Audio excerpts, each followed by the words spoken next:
Turma de Processo Civil, Execuções, pessoal, vamos chegando para mais uma videoaula aqui no YouTube. A gente agora fechando os procedimentos do cumprimento de sentença, a gente vai trazer aqui a abordagem do cumprimento de sentença, das obrigações de fazer, não fazer e entregar coisa. Senhores, coloque então aí o título da nossa videoaula: cumprimento de sentença das obrigações de fazer, não fazer e entregar coisa. Pessoal, a abordagem ela é bem singela, você consegue acompanhar comigo a partir do artigo 536 do Código de Processo Civil. Em verdade, vou colocar aqui a base legal ela se distingue assim: para as obrigações de fazer e não fazer, você tem a regulamentação a partir do artigo 536, e como se trata da obrigação de entregar coisa, aí a gente vai estar no artigo 538. Tá? A regulamentação é breve e desde já eu preciso considerar com vocês é que para o cumprimento de sentença dessas obrigações não há necessidade de requerimento do exequente. Então essa é a primeira nota distintiva, porque com relação ao cumprimento de sentença da obrigação de pagar quantia, lá sim se exige, é necessário o requerimento formulado pelo exequente. Aqui não. Aqui o cumprimento de sentença ele pode se estabelecer independentemente de manifestação expressa do requerente nesse sentido. Por quê? Porque o juiz pode lançar mão de medidas coercitivas que já inauguram o procedimento executivo. Então vamos colocar aqui um tópico 2.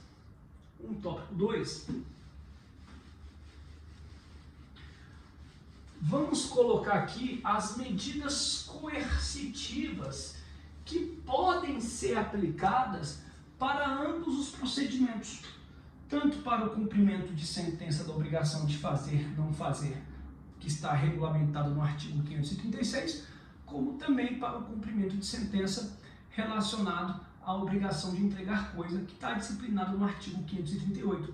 Senhores, olha só, essas medidas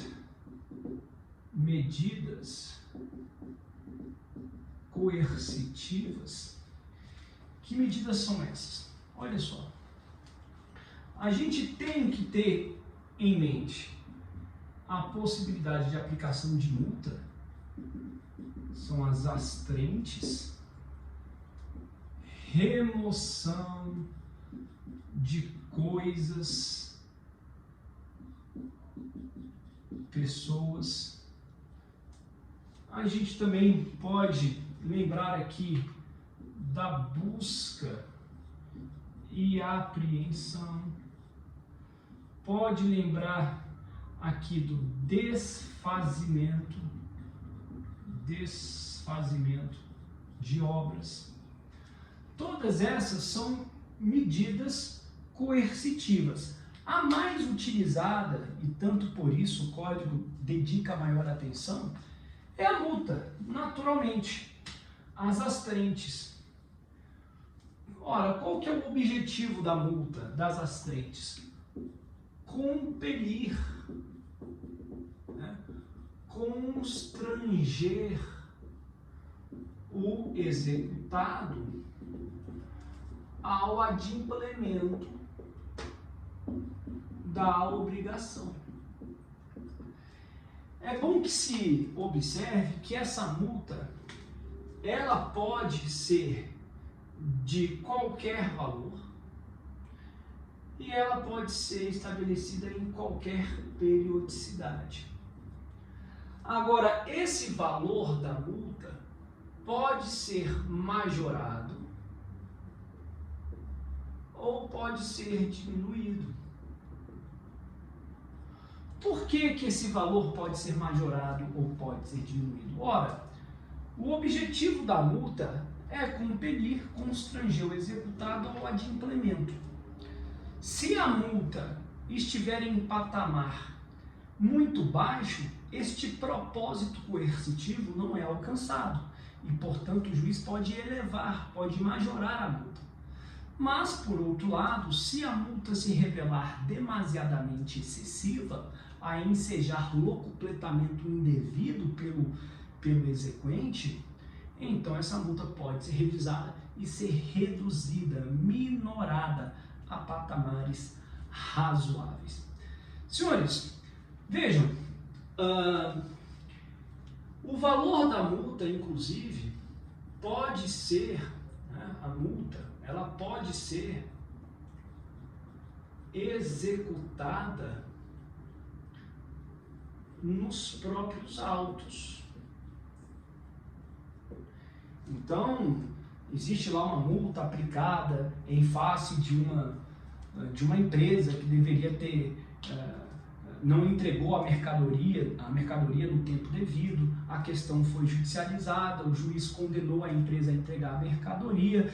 Se não o fizesse do prazo de 15 dias, a partir do 16º dia haveria incidência de multa à razão de R$500 por dia de descumprimento. Uma hipótese. Ou uma empreiteira que fez uma edificação, não observando as normas de gabarito de um determinado local, de uma determinada região, e ela foi condenada a desfazer aquela edificação, e o juiz deu um prazo de 6 meses, de 3 meses, a depender da dimensão da obra. E se essa obra de desfazimento não fosse cumprida neste prazo, então incidiria uma multa no valor de R$5.000 a cada semana de atraso. Então a multa ela tem esse propósito, um propósito coercitivo, de constranger, compelir o executado ao cumprimento da obrigação. Este valor da multa apurado, ele pode ser executado. Ele pode ser executado no bojo dos próprios autos. Pode, inclusive, haver depósito em juízo da multa. Todavia, o levantamento, tome nota, o levantamento da multa, ainda que se autorize a execução, o levantamento do valor relativo à multa só é autorizado com o trânsito em julgado da execução. Tudo bem? Apenas com o trânsito em julgado. Senhores, ok. Vamos colocar aqui um tópico 3. Vamos falar a respeito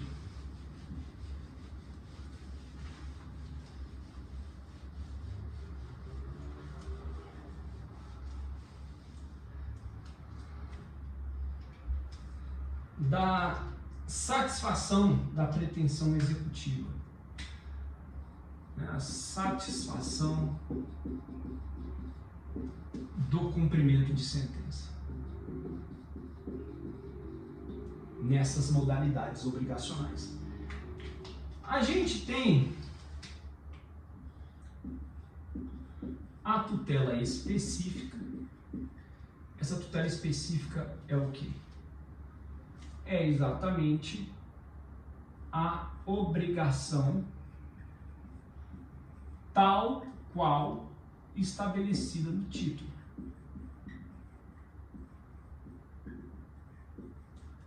E eu tenho a tutela equivalente, que é o quê? O resultado é equivalente ou tal qual o resultado da tutela específica. E eu tenho, por último, a conversão em perdas e danos. Senhores, a tutela equivalente, ela propicia o alcance de um resultado que na prática se equivale. Por isso, tutela equivalente, o resultado prático é o mesmo a ser obtido na tutela específica. Há um exemplo muito legal, eu sempre me falha qual o doutrinador que traz esse exemplo, mas é bem bacana.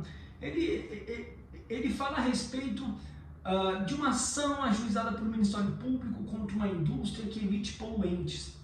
A obrigação é de não fazer, de não emitir poluente. Então, haveria aí uma necessidade de interrupção daquela atividade industrial, naquela extensão em que aqueles poluentes são emitidos. Então, seria uma obrigação de não fazer, de não emitir poluente. Uma ação ajuizada pelo Ministério Público.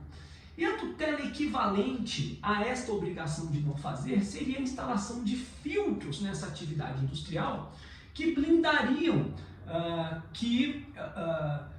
não permitiriam que estes poluentes fossem emitidos para o ar. Ora, a instalação desses filtros é uma tutela equivalente, onerosa para o executado. Onerosa para o executado, mas ele continua a desenvolver a sua atividade industrial. O resultado no plano prático é o mesmo. E realmente o mesmo caso parasse de exercer a sua atividade industrial. Então, a gente tem que ter essa dimensão. Primeiro, claro, a gente tenta satisfazer a execução com a tutela específica. Mas é possível também a satisfação da execução pela tutela equivalente, princípio da menor onerosidade. E por último, a conversão em perdas e danos. Ou seja, quando que se verifica as perdas e danos em uma obrigação de fazer, não fazer ou de entregar coisa? Senhores, às vezes a obrigação ela deixa de ser útil, então não precisa mais ser feita.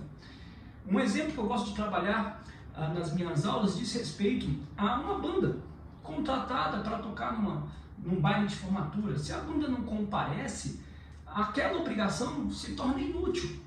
A gente não vai reunir todo mundo num próximo final de semana apenas para ouvir a apresentação da banda. Não faz mais sentido. O cumprimento da obrigação deixou de ser útil ao exequente. Converte-se em perdas e danos.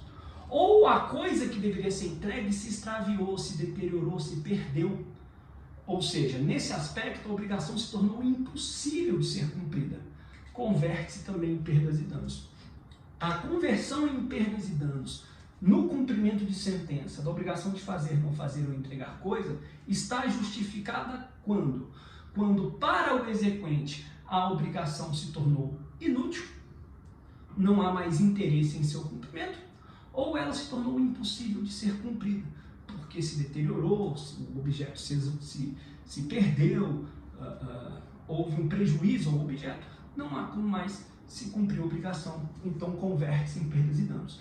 No momento em que a obrigação se converte em perdas e danos, ela passa a ter uma expressão pecuniária. Então, o procedimento em diante a ser observado é o procedimento de cumprimento de sentença para pagar quantia. Ok? Senhores, item 4. Quem cumpre a obrigação? Quem cumpre a obrigação?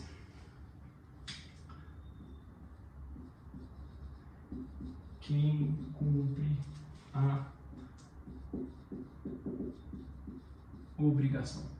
Senhores, o cumprimento da obrigação aqui vai se dar pelo executado? Sem dúvida, o executado. Porém, pode ser que o executado não tenha mais condições de cumprir. Ora, uma empresa perdeu seu quadro de pessoal, está em procedimento de falência, perdeu seu maquinário. A obrigação está ali para ser cumprida, mas ela não tem condições de cumprir. O executado não tem condições de cumprir a obrigação. Então, Pode cumprir a obrigação o exequente ou terceiros. Mas quem irá cumprir? O exequente ou terceiros? Aí o que for mais barato, né? O que for mais barato. Por quê? Menor onerosidade para o executado. Às vezes a empresa não tem mais condições técnicas de cumprir aquela obrigação, mas o exequente tem. O exequente pode cumprir. Ou terceiros podem cumprir. Nessa licitação do exequente e terceiros, quem ganha? Quem puder cumprir a obrigação da forma mais barata para o executado. Porque quando o cumprimento da obrigação se der pelo próprio exequente ou por terceiros, claro que isso daqui se dá às custas do executado. É o exequente que pode cumprir, o terceiro pode cumprir? Pode, mas às custas do executado. Perfeito? Tá bom? Senhores, uma particularidade, vou colocar aqui no item 5, uma particularidade em relação à obrigação de entregar coisa. Vou colocar aqui, porque todos os comentários foram relativos a ambos os procedimentos. Quando você chega no artigo 538, fala lá que as disposições do cumprimento de sentença da obrigação de fazer e não fazer são aplicadas ao cumprimento de sentença da obrigação de entregar coisa. Mas aqui tem uma particularidade para o cumprimento de sentença da obrigação de entregar coisa, que é o seguinte: a quem cabe a escolha do objeto? A quem cabe a escolha do objeto? Pessoal, a escolha do objeto vai depender do contrato. Pode caber ao exequente. Se couber ao exequente, então ele indicará no cumprimento de sentença, ou caberá ao executado. E aí abre-se prazo para a indicação da coisa. É assim que funciona. Vai depender, a gente vai ter que olhar para o contrato.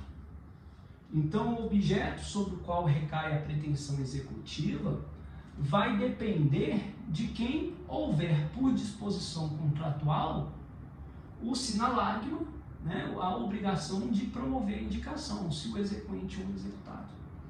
Beleza? Ok? Senhores, muito bem. Então a gente fecha aqui o procedimento de cumprimento de sentença das obrigações de fazer, não fazer e entregar coisa. Apenas um adendo, deixa eu fazer mais uma consideração.